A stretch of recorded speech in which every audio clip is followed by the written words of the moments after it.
who said, as long as there is sun and moon, my lineage will never be eradicated. Kaya doon tayo, nag-survive tayo, kaya lalaban tayo para sa tao. Nagugutuman na, so sinabi ko rin kay Pinoy palagi, hindi ako umuurong. Hanggang ngayon, ilabas mo ang 200,000 sacks of rice.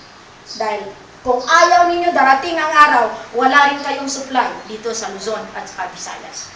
Yan ang panata na binibigay ko hanggang ngayon sa kanila. Kaya kung sino pang may question sa akin, kung wala akong ginagawa, tawagan nila si Pinoy. Okay? Dahil si Pinoy mismo, pag tinawagan ko, pag sinabi si Queen, hindi niya damputin ang local phones ko. Pinoy, damputin niyo na po para magkausap tayo. Salamat. Good day. God bless.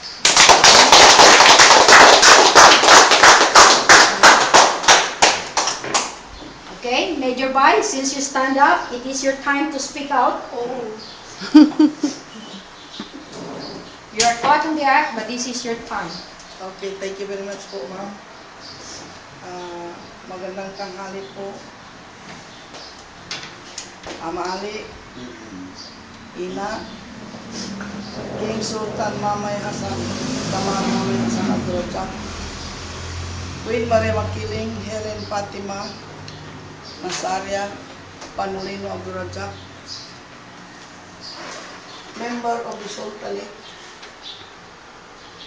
I will not mention it then dahil nasabi na po ninyo.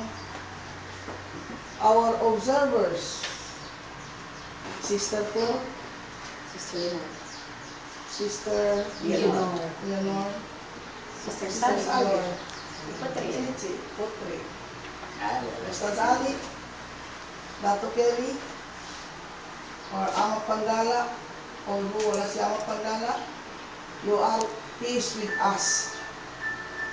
Abs, Princess Susan of Maguindanao Province.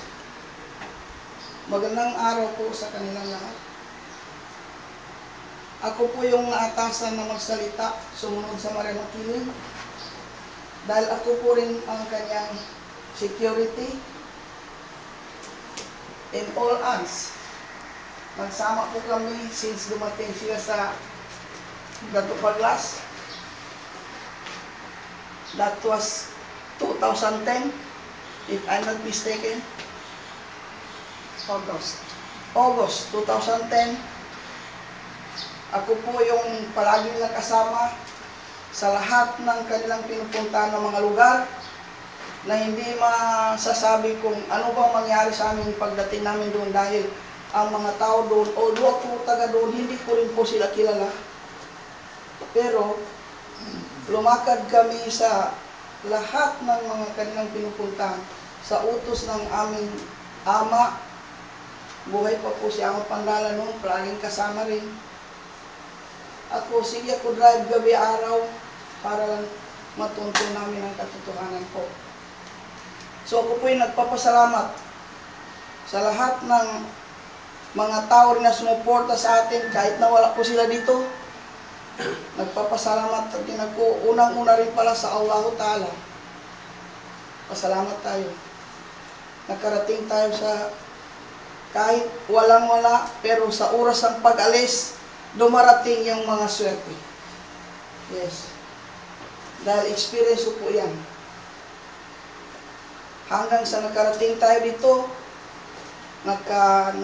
nakarating tayo sa Malacanang, na-proclaim po kayo hanggang ngayon sa United Nations, nakatapak po kayo sa United Nations, and recognize kayo as King and Queen of Maria Makiling, Pilipinas kong mahal. Sultan Mamay was the king in South Borneo. North Borneo, I should say. So ako'y nagpapasalamat dahil inshallah hindi na magtatagal po yung lahat ng paghihirap natin ay matutumbasan din ng kaligayahan. Dahil lahat ng paghihirap may kaligayahan. May gabi, may araw. So ako po ay nagpapasalamat. Hanggang dito na lang po. Maraming salamat po. Okay, I'll give the floor sa iyo, Sultan Kelly, bilang kapatid. Alam ko marami kang talagang dinalagay dyan sa puso mo.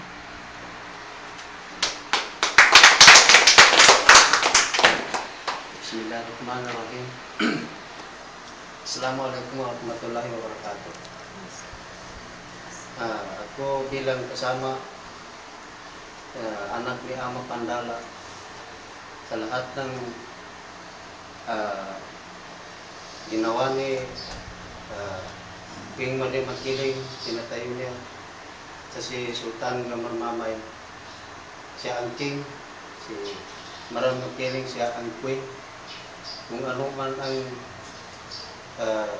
tinatakbo nila, sila kasama nila ni Ama Pandala noon pa pagsimula nila hanggang ngayon, yung nasa katayuan ko na nawala si Ama Pandala, na dito lang sa katayuan ko, nandito na kami. Kung ano man ang tinatayo ni Sultan King Gamar Mamay, si Queen Maria Makiling, doon kami kasama sa lahat ng nakita namin, at kung ano ang mabuti sa lahat ng naghihirap doon sa Mindanao, sa buong Pilipinas, kasama kami nila. Wassalamualaikum warahmatullahi ta'ala wa barakatuh.